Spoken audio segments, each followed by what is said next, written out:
Good morning. Welcome to ILC's online classes. And today we are going to start our new topic and it will be about can.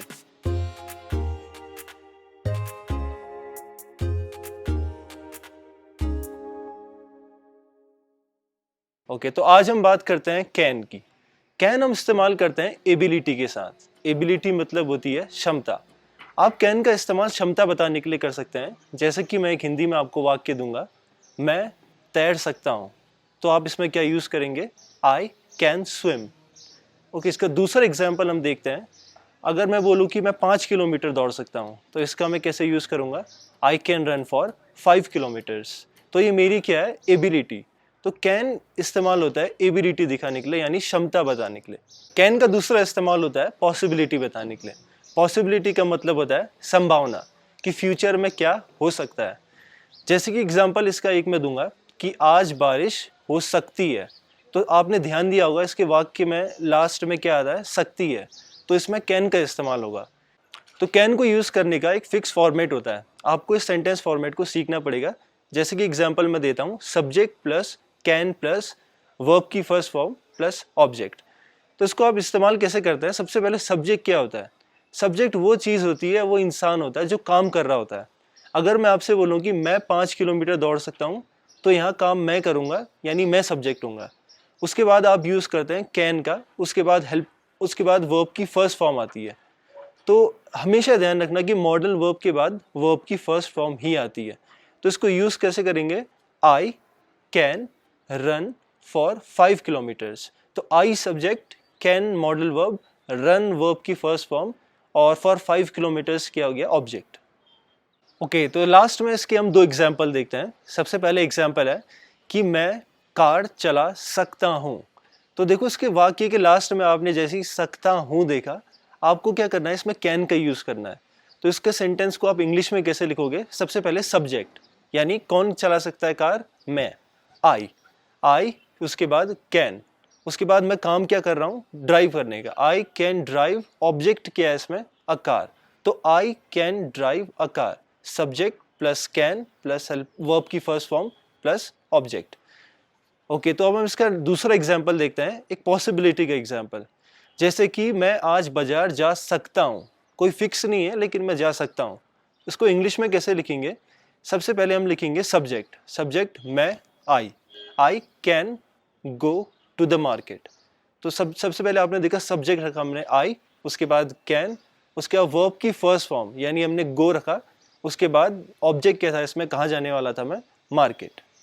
जो हमें इसमें last बात ध्यान में रखनी होती है वो ये रखनी होती है कि कैन का इस्तेमाल आप सिर्फ और सिर्फ प्रेजेंट और फ्यूचर के साथ ही कर सकते हो। जैसे कि आप ये नहीं बोल सकते कि कल बारिश हो सकती थी, ये पास्ट टेंस हो गया। तो इसके लिए हम अपना नेक्स्ट मॉडल वर्ब यूज करेंगे, जो कि होता है कुड। कुड होता है वो कैन का पास्ट टेंस होता है, यानी आप जो एबिलिटी पहले कर सकते थे और अब नहीं कर सकते हो। जैसे कि जब मैं छोटा था, मैं बहुत ही तेज दौड़ सकता था। तो ये आपकी क्या हो गई? एबिलिटी, लेकिन पास्ट की। आप ऐसा कर सकते थे। तो देखो कुड की हिंदी में पहचान क्या होती है? सकता था, सकते थे और सकती थी। ओके, कुड का इस्तेमाल जब आप पास्ट एबिलिटी की तरह करते हैं तो इसका सेंटेंस स्ट्रक्चर कुछ इस तरीके से होता है।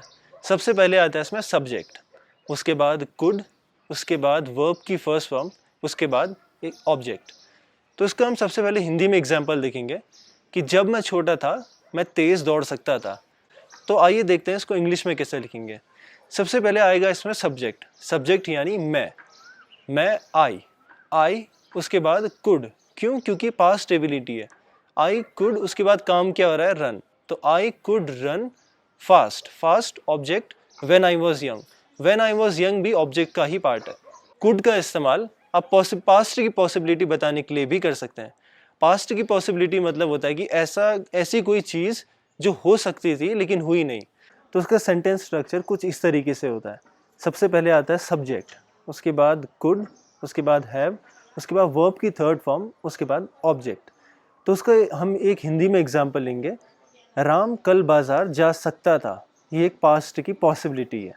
तो उसको इंग्लिश में कैसे लिखेंगे? सबसे पहले सब्जेक्ट, सब्जेक्ट यहाँ पर कौन है? राम। उसके बाद कुड हैव, उसके बाद आता है वर्ब यानी गो। जाने का मतलब क्या होता है? गो, गो की थर्ड फॉर्म गॉन। तो Ram could have gone object to the market. Can का इस्तेमाल आप परमिशन मांगने या देने के लिए भी कर सकते हैं। परमिशन का मतलब होता है अनुमति, यानी कैन का इस्तेमाल आप अनुमति देने के लिए और लेने के लिए दोनों में कर सकते हैं। सबसे पहले हम एग्जाम्पल देखते हैं इसका हिंदी में। अगर आप अपनी मम्मी से परमिशन मांग रहे हैं कि क्या मैं बाहर जा सकता हूँ, तो उसका सेंटेंस स्ट्रक्चर आप कैसे लिखोगे? सबसे पहले can plus subject plus verb की फर्स्ट फॉर्म प्लस ऑब्जेक्ट। अगर हम इस सेंटेंस को इंग्लिश में कन्वर्ट करें तो कैसे करेंगे कि क्या मैं बाहर जा सकता हूँ? सबसे पहले आपको यूज़ करना है कैन, उसके बाद बारी आती है सब्जेक्ट की। तो इसमें सब्जेक्ट क्या है? मैं, यानी आई। उसके बाद वर्ब क्या, आप किस चीज़ के लिए परमिशन मांग रहे हो? गो। तो कैन आई गो। उसके बाद कहाँ के लिए? ऑब्जेक्ट क्या है इसमें? आउटसाइड, बाहर जाने के लिए। तो कैन आई गो आउटसाइड, ये आप परमिशन मांग रहे हो।